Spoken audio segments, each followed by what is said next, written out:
You're reminding me of one of my favorite teachings ever that just floored me. It was by an Indian sage named Shantideva, around 700 AD, wrote a text called the Bodhisattvacharya Avatara, the Bodhisattva's Guide, the Guide to the Bodhisattva's Way of Life. Right.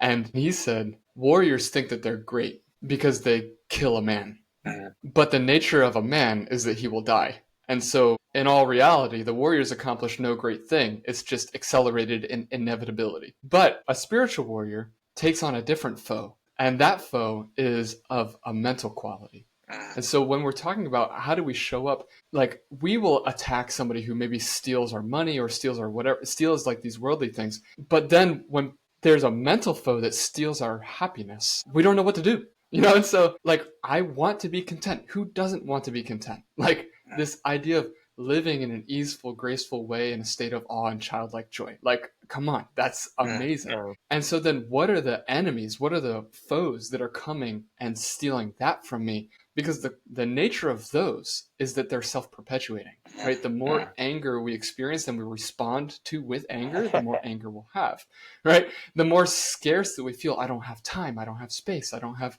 energy. And then the more we respond negatively to that, then the more of that we get. Mm. And so, Mm. when what I like that this differentiation of I'm not striving for a posture, I'm striving for contentment in whatever posture I'm in. And the thing that I'm striving against, and I use that word with big air quotes, against is the thing which steals my contentment, which is my Mm. pride, my jealousy, my Mm. ego, Mm. my Mm. desire. And that's where the aparigraha, or Yeah. the vairagya comes in. Like I love the word vairagya. I'm a nerd about Sanskrit. You probably know that because you've heard my other podcast. But like rag is like you can think of rag comes into English as like rage. And so Wow. it means Okay. like passion. And so it's like, and then vai means to split. So you find it in like divide Mm. or in bicycle or bifocals, like it comes into bifurcation. So what we're doing is we're splitting ourselves from passionate attachment to something. And so if we can,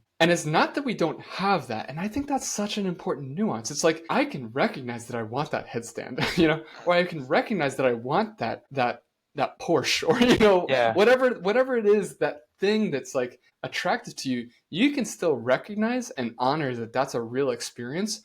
But as you said, you are the witness of that. You are not that, Yes, exactly. right? Yeah. Yeah.